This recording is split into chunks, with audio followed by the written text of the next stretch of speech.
Welcome to the YouTube channel of Adarsh mobile education group. अभी हम लोगों ने प्लेन मिरर के बारे में विस्तार पूर्वक जानकारी प्राप्त की थी।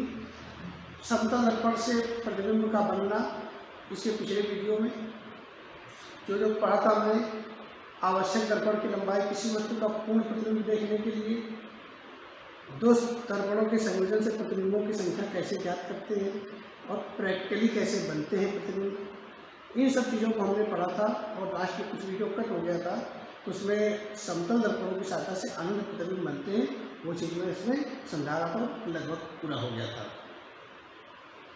अब हम लोग गोलीय दर्पण के बारे में पढ़ेंगे कि इसलिए स्फेरिकल मिरर या कर्व मिरर क्या हुआ करते हैं। तो कैसे समझेंगे? तो जैसे मान लीजिए कि अगर आप एक कांच का खोखला फुटबॉल लेते हैं और उस खोखले कांच के गोले का कुछ भाग आप काट लीजिए, तो वो कुछ ऐसा आपको प्लेट नुमा मिलेगा, ऐसा प्लेट नुमा, और गोलीय प्लेट मिलेगी आपको, जो नाश्ते वाली प्लेट होती है वैसी आपको प्राप्त हो जाएगी। अब इस कांच के अंतः पृष्ठ पर पॉलिश कर देंगे तो बाहर वाले पृष्ठ से परावर्तन होगा। अगर बाहर पॉलिश कर देंगे तो अंतः पृष्ठ से प्रकाश का परावर्तन होने लग जाएगा। ऐसे दर्पणों को गोलीय दर्पण कहते हैं। अंतः और बाह्य पृष्ठ दो तरफ से परावर्तन हो सकता है, इसलिए इन दर्पणों को दो भागों में बांटा जाता है। तो पहला है आपका, अगर मैंने इसके अंतः पृष्ठ पर पॉलिश कर दिया है तो इसका बाह्य पृष्ठ जो है वो प्रकाश का परावर्तन, ऐसे परावर्तन होने लग जाएगा। ऐसे दर्पणों को उत्तल गोलीय दर्पण कहते हैं। क्या कहते हैं?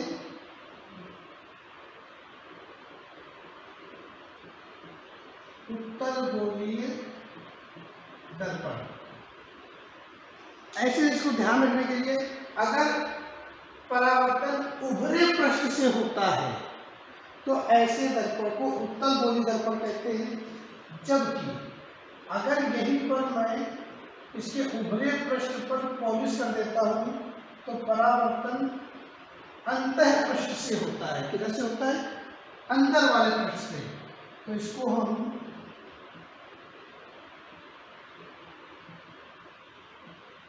अवतल गोलीय दर्पण कहते हैं।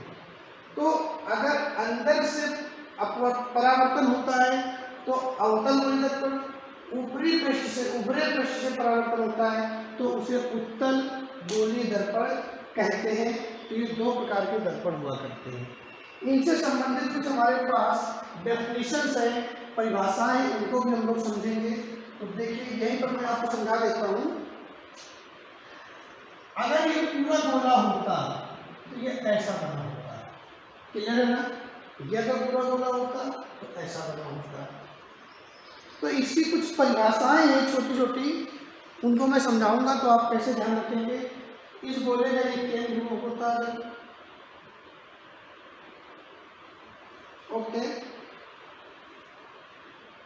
तो पहली परिभाषा है वक्रता केंद्र।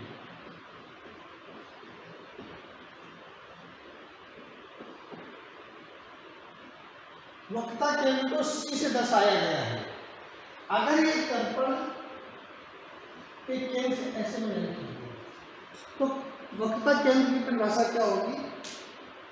नॉर्मली गोलीय दर्पण जिस गोले का भाग होता है उस गोले के केंद्र को वक्रता केंद्र कहते हैं, ओके। दूसरा है आपका दर्पण का द्वारक। क्या होता है? तो द्वारक, जैसे मान लीजिए कोई ये दर्पण है इस तरह से, इधर पॉलिश है, ये इसका वक्रता केंद्र था, इसका नाम M1 M2 डालना है। तो किसी गोलीय दर्पण के जितने भाग से प्रकाश का परावर्तन होता है, ये पार्ट है, ये M1 M2 तक, इसे हम दर्पण का द्वारक कहते हैं, एपर्चर ऑफ मिरर कहा जाता है। तो M1 M2 जो है ये दर्पण का द्वारक कहलाता है। तीसरा ध्रुव। ध्रुव किसे कहते हैं? जो दर्पण, गोली दर्पण का जो पूरे जो वृत्ताकार उसमें जो कर्वे जो चीज दे रखी है, पृष्ठ होता है, जो उसका आप ये कह दो कि द्वारक होता है, दर्पण का जो केंद्र होता है, ये देखिए ये दर्पण है तो इसका ये केंद्र, इसे हम ध्रुव कहते हैं। वक्रता त्रिज्या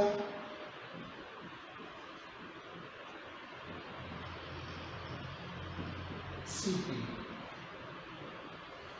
वक्रता केंद्र एवं ध्रुव के बीच की जो दूरी होती है वक्रता त्रिज्या कहलाती है, अथवा ये वक्रता त्रिज्या है। गोलीय दर्पण जिस गोले का भाग होता है उसकी त्रिज्या को हम दर्पण की वक्रता त्रिज्या कहते हैं।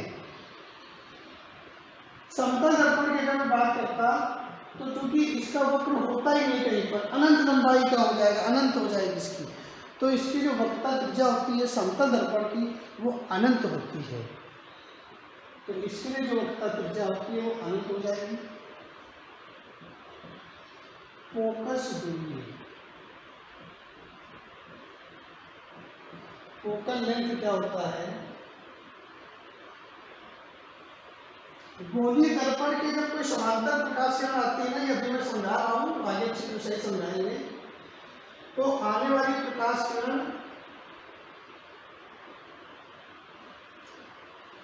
मुख्य अक्ष को जिस बिंदु पर काटती है उसे फोकस बिंदु कहते हैं, और ध्रुव से उसकी दूरी फोकस दूरी कहलाती है। ठीक है, तो फोकस दूरी व फोकस बिंदु क्या होते हैं?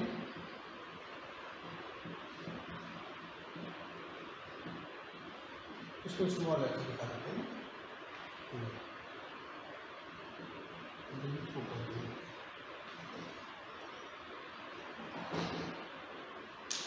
तो मुख्य अक्ष के समांतर आने वाली प्रकाश किरण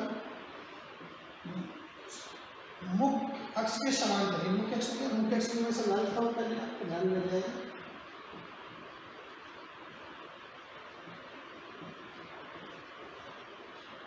वक्रता केंद्र और ध्रुव को मिलाने वाली रेखा मुख्य अक्ष कहलाती है। मुख्य अक्ष के आने वाली समांतर प्रकाश किरण इस जो मुख्य अक्ष को जिस बिंदु पर काटती है उसे हम फोकस बिंदु कहते हैं, तथा ध्रुव से फोकस बिंदु के बीच की दूरी फोकस दूरी कहलाती है। ये इसकी थोड़ी सी डेफिनेशंस थी छोटी छोटी जो आपको पता होनी चाहिए। किसी प्रकाश किरण का गोलीय दर्पण से परावर्तन जब होगा तो वो कैसे गुजरेगी, ये जब तक आपको पता नहीं होगा तो आप प्रतिबिंब नहीं बना पाएंगे। तो किसी गोलीय दर्पण से प्रकाश किरण का परावर्तन किस प्रकार होता है, इसको हम लोग समझेंगे।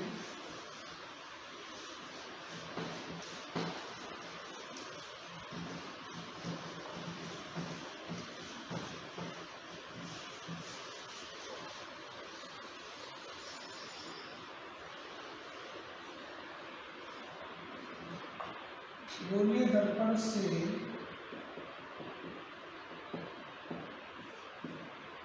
प्रकाश का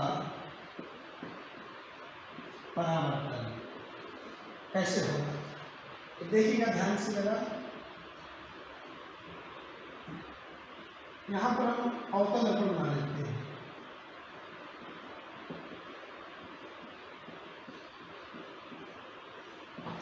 अवतल गोलीय दर्पण बोलेंगे भाषा में, शब्दों में।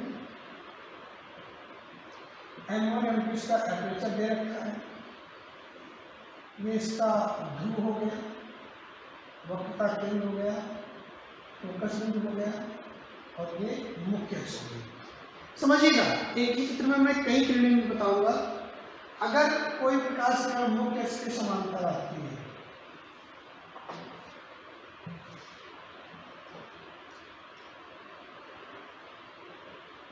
तो वो प्रकाश किरण फोकस से होकर जाएगी, पहला पॉइंट। अगर मैं वक्रता केंद्र से यहाँ पर लाइन खींचता हूँ जहाँ से प्रकाश का परावर्तन हुआ है तो वो नॉर्मल कहलाएगी, अभिलंब कहलाएगी। आपतन कोण और परावर्तन कोण आपस में बराबर होंगे। ओके, किसी भी वृत्त में केंद्र से खींची गई रेखा या जिसे त्रिज्या कहते हो वो परिधि पर हमेशा लंब होती है, हमेशा लंब होती है। इसका मतलब है किसी गोली दर्पण में अगर वक्रता केंद्र से कोई प्रकाश किरण खींची जाएगी तो यहाँ पर लंब हो जाएगी, तो जैसे जाएगी उसी पथ पर वापस हो जाएगी। चाहे आप ऐसे खींचेंगे वापस आ जाएगी, यूं डालेंगे प्रकाश किरण वापस आ जाएगी, क्योंकि वक्रता केंद्र से जा रही है। ऐसे प्रकाश किरण खींचेंगे तो वो वापस आ जाएगी। क्यों? क्योंकि केंद्र से जाने वाली रेखा परिधि पर लंब होती है और किसी दर्पण पर अगर लंबवत प्रकाश किरण आती है तो वैसे के वैसे वापस चली जाती है। ये 2 पॉइंट हो गए, बहुत ही महत्वपूर्ण बिंदु है। अब देखिए, अब अगर कोई फोकस से लाइन प्रकाश किरण जाती है, देखिए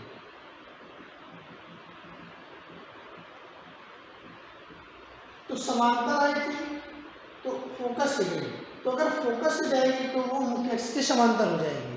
यानी किसी इसके फोकस बिंदु से कोई प्रकाश किरण ऐसे जाएगी अगर तो वह मुख्य अक्ष के समांतर हो जाएगी, वहाँ से आएगी फोकस से मुख्य अक्ष के समांतर हो जाएगी। तो फोकस से जाने वाली या गुजरने वाली प्रकाश किरण मुख्य अक्ष के समांतर हो जाती है। इसी प्रकार अवतल दर्पण को हम लोग समझेंगे, उत्तल दर्पण में कैसे होगा।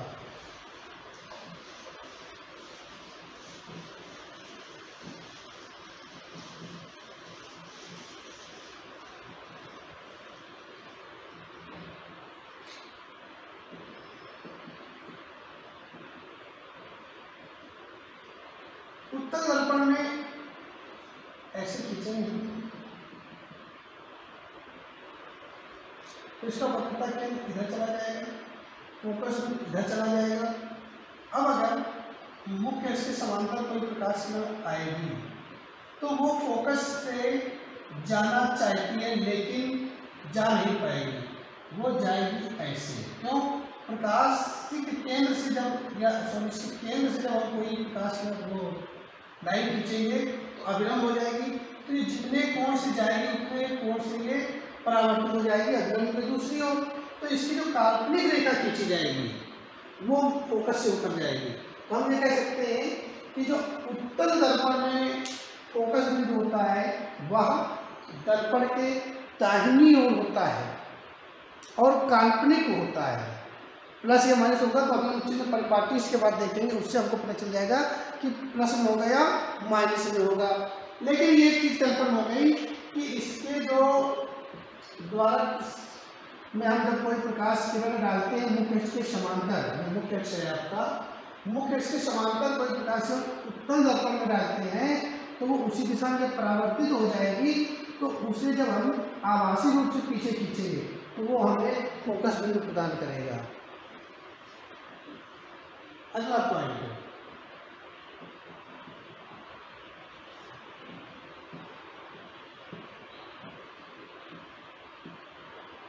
ये आपका सी है। ओके, अब अगर मैं इसके वक्रता केंद्र पर कोई लाइन प्रकाश में डालने का प्रयास करूंगा तो वक्रता केंद्र पर ऐसे जाएगी, आभासी रूप से वो वापस लंब होगी तो लौट जाएगी। तो इस प्रकार से किसी भी वस्तु का प्रतिबिंब बनाने में हमको बहुत ज़्यादा हेल्प मिलेगी कि कौन सी प्रकाश किरण गोली दर्पण से परावर्तन के पश्चात कहाँ से गुजरेगी। समझ में आ रही बात? कौन सी प्रकाश किरण कहाँ से खींची जाएगी तो कहाँ पर जाएगी परावर्तन के बाद। इतना आपको अगर आ गया तो कठिन से कठिन प्रतिबिंब अभी मैं आपको सिखाऊंगा वो बहुत आसानी से आप बना लिया करेंगे बिना किसी तकलीफ के। हमने देखा कि वक्रता त्रिज्या का आधा फोकस दूरी होता है, अभी हम इसको प्रूफ करेंगे। तो इसी प्रकार इसी समतल दर्पण के लिए जो फोकस दूरी होती है वो भी अनंत होती है। क्यों? क्योंकि इसकी वक्रता त्रिज्या अनंत होती है। तो ये 1 नंबर का प्रश्न है, इसको आप ध्यान रखिएगा। अभी हम इसके आवर्धन क्षमता में पढ़ेंगे तो समतल दर्पण की कितनी होगी वो एक लाइन में वहां पर नोट पॉइंट के रूप में देख लिया करेंगे। ये हो गया उत्तल दर्पण और अवतल दर्पणों में कोई प्रकाश किरण कहाँ से जाएगी तो परावर्तन के बाद कहाँ से गुजरेगी। अब हम इसकी चिन्ह परिपाटी समझेंगे, देखेंगे। वैसे हम लोगों ने 10th में पढ़ा हुआ चिन्ह परिपाटी, इसको हम लोग वापस एक बार देख लेंगे।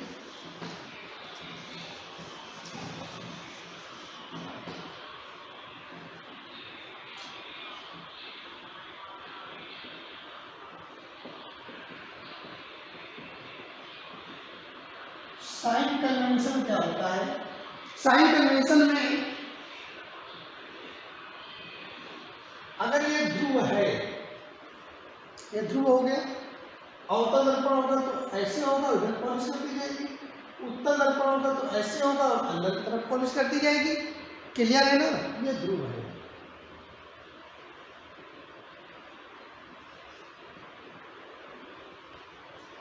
पहला पॉइंट होता है सभी दूरियां ध्रुव से नापी है। सभी दूरियां ध्रुव से नापी जाएंगी, चाहे बाईं ओर की हो चाहे वो दाहिनी ओर की दूरियां हो, वो ध्रुव से नापी जाएंगी। दूरियां कौन सी? वस्तु की दूरी, प्रतिबिंब की दूरी, फोकस दूरी, इन दूरियों को ध्रुव से नापा जाएगा। दूसरा पॉइंट होता है ध्यान रखने का अपने लेवल पे।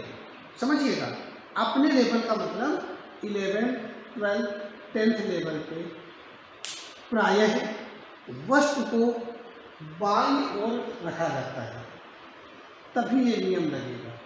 हम दाहिनी ओर भी रख सकते हैं।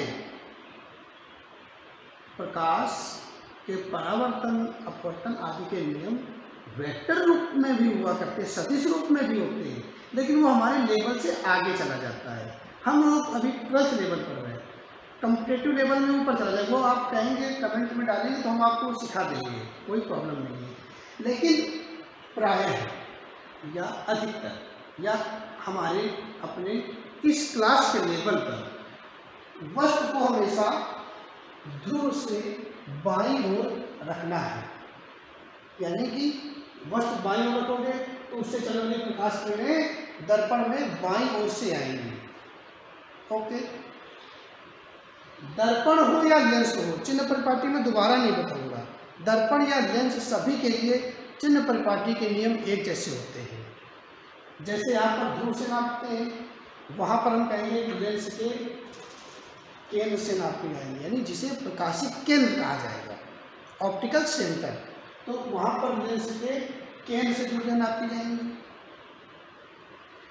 सभी वस्तुएं बाईं ओर रखेंगे या फिर प्रकाश किरणें बाईं ओर से डाली जाएंगी। वस्तु बाईं ओर रखनी है। ओके, बाईं ओर, ओके, बाईं ओर रखी जाएगी हमेशा, लेंस हो या दर्पण हो, लेफ्ट साइड। तीसरा, बाईं ओर की सभी दूरियां, इधर की बाईं ओर की सभी क्षैतिज दूरियां आपको लेना है ऋणात्मक। कैसी ली जाएगी? ऋणात्मक ली जाएगी। ओके, तो लेफ्ट साइड की जो क्षैतिज दूरियां हैं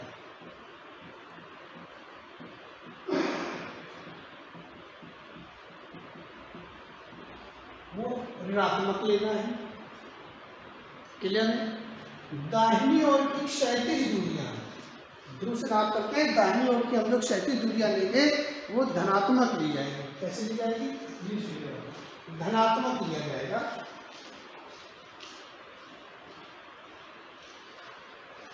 दाहिनी ओर की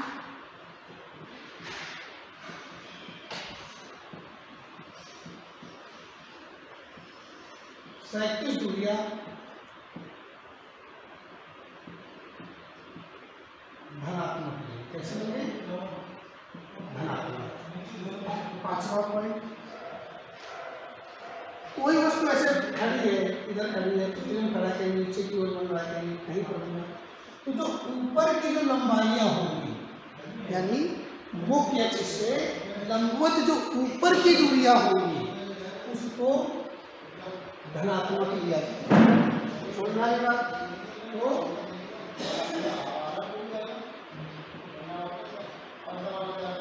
मुख्य अक्ष से लंबवत ऊपर की लंबाइयां धनात्मक लिया जाएगा। कैसे लिया जाएगा? धनात्मक। और मुख्य अक्ष से लंबवत नीचे की जो लंबाइयां हैं, मान लो प्रतिबिंब यहाँ पर लगा, ऐसे बना प्रतिबिंब, ऐसे बना, तो वो प्रतिबिंब की जो लंबाई ली जाएगी, ये आवर्धनता ज्ञात करने में ये काम आएगा कि वस्तु की लंबाई जो ली गई है, वस्तु ऊपर की ओर रखी है, नीचे रखी है, मुख्य अक्ष से प्रतिबिंब मुख्य अक्ष से ऊपर बना या नीचे बना, तो वहाँ पर ये काम आएगा प्लस में या माइनस में। तो नीचे की जो लंबाइयां हैं वो आपको निगेटिव लेनी है। मुख्य अक्ष से नीचे की लंबाइयां आपको ऋणात्मक कैलकुलेट करनी है, माइनस में लेनी है। तो इस प्रकार हम चिन्ह परिपाटी का उपयोग आसानी से करेंगे। क्लियर है? तो यहाँ पर एक लाइन और समझ लेंगे कि जो वक्रता त्रिज्या या फोकस दूरी है दर्पणों के लिए, वो कब प्लस में लेंगे, कब माइनस में लेंगे। तो चिन्ह परिपाटी के अकॉर्डिंग देख लेंगे। यहाँ पर छोटा सा डायग्राम बनाकर समझा जा सकता है।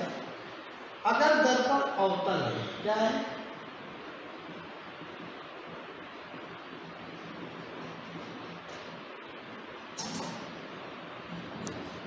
अवतल दर्पण है, तो अवतल दर्पण के लिए हमें देखते हैं कि वक्रता केंद्र इधर होता है और फोकस बिंदु भी इधर पे होता है।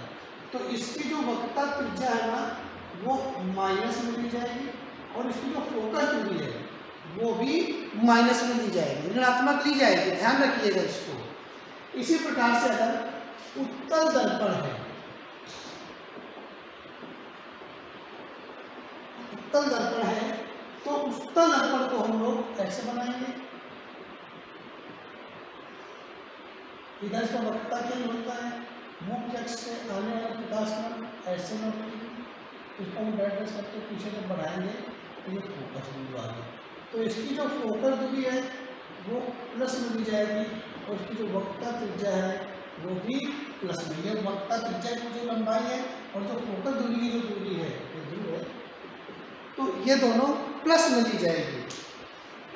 इस प्रकार किसी भी न्यूमेरिकल को सॉल्व करने के लिए जब हम अवतल दर्पण की फोकस दूरी या वक्रता त्रिज्या रखेंगे तो उसको माइनस में रखेंगे, उसके मान को माइनस में रखा जाएगा, जबकि आपको अवतल दर्पण के लिए फोकस दूरी और वक्रता त्रिज्याएं जो है वो धनात्मक लिखी जाएंगी आंतरिक रूप से। तो इस प्रकार हम चिन्ह परिपाटी का उपयोग करेंगे न्यूमेरिकल्स में, और जो आगे के डेरिवेशंस आएंगे उसमें भी हम इसी तरह इसका उपयोग करेंगे। अब हम लोग ये देखेंगे कि अवतल दर्पण या उत्तल दर्पण के लिए फोकस दूरी जो होती है वो वक्रता त्रिज्या की आधी होती है, वो किस प्रकार होती है, और वह फोकस दूरी और वस्तु के और प्रतिबिंबों की दूरियों में संबंध क्या होते हैं, यानी दर्पण से संबंधित समीकरणों के डेरिवेशन हम लोग अगले वीडियो में देखेंगे। तब तक के लिए नमस्कार।